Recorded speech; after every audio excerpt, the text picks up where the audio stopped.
الوطن العربي لازم يشوف لي حل مع جوزي. بقول له عملت لحمه، سلقت اللحمه، جهزت الرز، هات لنا اي صنف خضار سريع اعمله عشان الغدا. كتر خيري، ست مصريه اصيله.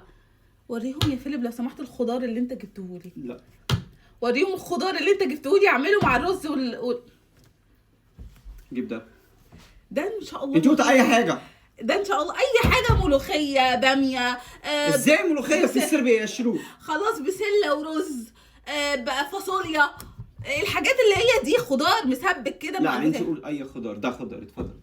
ده اعمل بيه ايه؟ ده حد يقول لي اعملها ازاي دي اصلا؟ اعمل معكش. انا عايزه حل. شوفوا لي حل. البتاعه دي قرع عسل اعمله مع لحمه ورز ازاي؟ استغفر الله العظيم يا رب. انا هاجي معاك بعد كده السوق. مفيش نزول لوحدك، احنا ما عندناش رجاله اجانب تنزل لوحدها خلاص.